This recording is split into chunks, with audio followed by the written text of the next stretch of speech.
ሀይሚና ብሩኬ እንዳይለያዩ አንድ እንዲሆኑ የምትፈልጉ ከሆነ ጋይስ ብሩኬ ሀይሚን በተረጋጋ መንፈስ ቀስቦ እንዲያወራት ድምጽ ሆኖ ታው ግን ሰላም ሰላም ቤተሰብ እንዴት ናችሁ? ደህና ናችሁ? ያለው እግዚአብሔር ይመስገን። ዛሬ እንግዲህ ያው በጊዜ መጥተዋል። በጊዜ መምጣታቸው ጥሩ ነበር፣ ግን በእንደዚህ አይነት አስቀያሚ ነገር መምጣታችሁ ይደብራል። አስባችሁታል? ሀይሚና ብሩኬ በዚህ ሁኔታ የወረደ ንግግር ሂድልኝ ሲባባሉ ማየት እኔ እንጃ። ለኛ ሞት ነው በእውነት ሞት ነው። እግዚአብሔር አላቅም። ምን ልናገር አሁን እዚህ ላይ ምን አይነት አስተያየት ይሰጥበት ጋይስ? እኔ እኮ የገረመኝ ነገር በጣም አላቅም። ለኔ ብሩኬ ሌላ ሰው ነው የሆነብኝ። አላቅም፣ በጣም ሌላ ሰው ነው የሆነብኝ። ሌላ ማለት ነው። በእርግጥ ነገሮች ስለተደራረቡበት ሊሆን ይችላል። ብዙ ነገር አለ፣ ከግራም ከቀኝም ከዛም ከዚህም ተናስተውበታል ሁሉም። ግን እሱም ደግሞ ኃይለኛ ያለው ውስጥ ገብቷል ይመስለኛል። በቃ አለ አይደል የበሰበሰ ዝናብ አይፈራም ነው። በቃ አመጡትን ያምጡ አይነት ነገር ይመስላል ሁኔታ ማለት ነውና አላቀም። ቡቡዬ ምን እንደነካ ይሄን ሰሞን ፈጣሪ ይወቀው። እንግዲህ ዛሬ ሀይሚ እቃዋን ልታወጣ መታለች። ያው ሚዲያው ላይ በጣም ውዝግብግብ ያለ ነገር የሚያስጠላ ነገር ነው እየታየ ያለው ነገር ሁሉ ይደብራል። እንግዲህ ኤፍሬምም እህቴ እየተበደለች ከሱ ጋር እንድትኖር አልፈልግም ነው የሚለው። ሀይሚዬም እንግዲህ ያው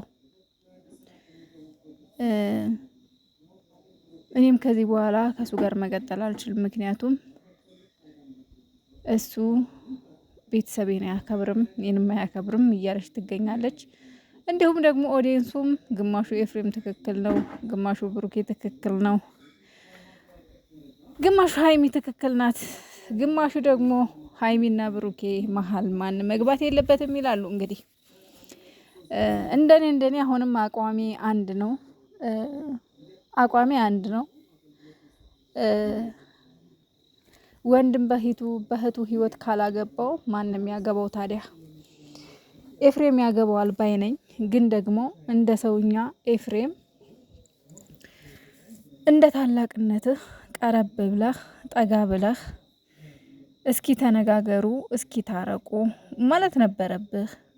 አንድ ተረጋግተህ ቢያንስ ሀይሚን በቃ በትዕግስት አናግሪው፣ በቃ ከሱ ጋር ትኖሪ ምናምን ሳይሆን ማለት ያለብህ አይ እስኪ ነገሮችን እንድታስተካክሉ እስኪ ቀረብ ብለሽ አውሪው፣ በትዕግስት አውሪው፣ በቃ እናንተ ተነጋገሩ ማለት አለብህ እንጂ አሁ በእህትህ ህይወት ያገባሃል አያገባም የሚባል ነገር የለም። እህቴ ተበደለች ካለ አንድ ወንድ ባሏን የመጠየቅ መብት አለው። ሁለተኛ ነገር ደግሞ ሀይሚ ህፃን ልጅ አይደለችም። ኤፍሬም ስላላት አይደለም ከብሩኬ ተለያይታ እቃ ልትወስድ የመጣችው፣ ኤፍሬም ስላላት አይደለም። ምክንያቱም ሀይሚ በራሷ መወሰን የምትችል ሰው ስለሆነች ማለት ነው። ነገር ግን ምንም ቢሆን ታላቅ ነህ። ለማስታረቅ አለመሞከርህ እኔም አስገርሞኛል። ለማስታረቅ መሞከር አለብህ።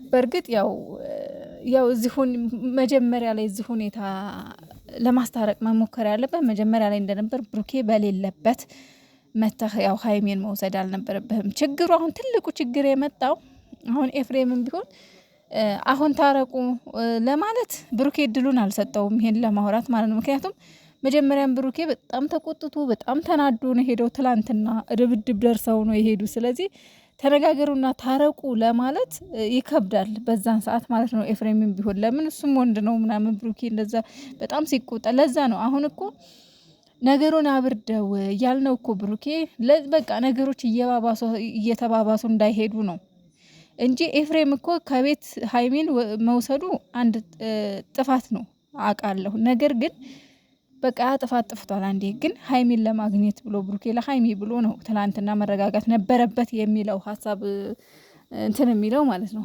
ይኸው ዛሬም ባሰ። ዛሬ ጭራሽ ኦፍ ወጥቷል ብሩኬ ጭራሽ ማለት ነው። በረንዳ ላይ ራሱ አቁሞታል። እንግዲህ አይገባም ብሎ ማለት ነው። ኤፍሬምን አይገባም ብሎ በረንዳ ላይ አቁሞታል። በእርግጥ ይሄ ድራማ ነው፣ ያው እኛ ባየነው ልክ ስለሆነ ነው እንጂ ምናምነው ድራማ እንደሆነ በደንብ ልታውቁ ይገባል። የእውነት ቢሆን ብሩኬ አንደኛ እንደዛ አያደርግም። ግን እውነተኛ ታሪክ ላይ ተመስርተው ስለሆነ የሚሰሩት እነሱ እውነት አይደለም ድራማ ነው የሚሰሩት። ግን እንደ እውነታው እኛ ባየነው ልክ ስለሆነ የምንናገረው አሁንም ቢሆን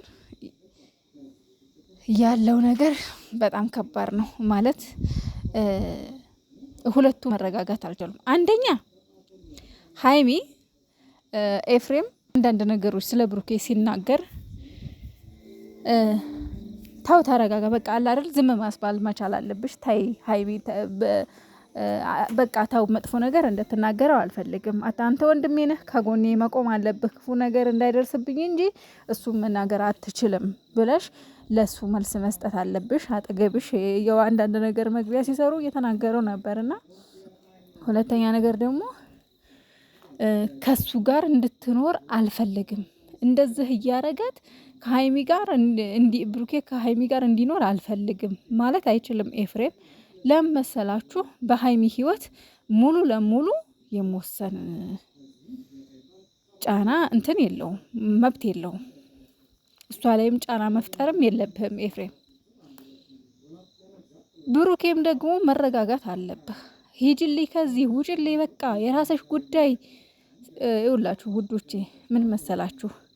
እንደው ምናልባት የኛ ሁላችንም ባህሪ ሊያይ ይሆናል፣ ሁሉ ነገራችን ማለት ነው። አሁን ብሩኬ ረጋ ብሎ ሀይሚን በቃ በተረጋጋ መንፈስ ሀይሚ ይባክሽ ካንቺ ጋር እኔ መለየት እወድሻለሁ፣ አፈቅርሻለሁ፣ ስለዚህ ጥለሽኝ አትሂጂ ማለት ነው እንጂ ከኖርሽ ኑሪ፣ ካልኖርሽ ሂጂ። በዚህ ሁኔታ ነገሩ ሊበርድ አይችልም ውዶች። በዚህ ሁኔታ ሀይሚም ልትረጋጋ አትችልም። የምሬን ነው ምላችሁ።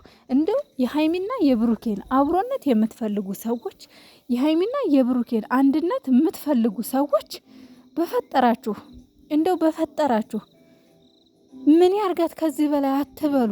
በዚህ ሁኔታ አይደለም ሴት ልጅ የምትመል። ሴት ልጅ እኮ እኛ እኮ በተፈጥሯችን እኮ በጣም ትንሽ ነገር ያታልለናል።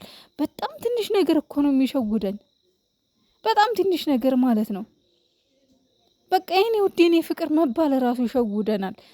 ግን ቁጣ፣ እልህ፣ ጩኸት አይሸውደንም። እኛ ውዶቼ ታው ሁለቱ እንዲታረቁ የምትፈልጉ ከሆነ ብሩኬ ሀይሚን በተረጋጋ መንፈስ እንዲያወራት ድምጽ ሁኑ። በፈጠራችሁ እንዲለያዩ አትፍቀዱ።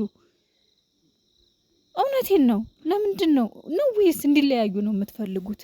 እኔ ያልገባኝ ነገር ማለት ነው።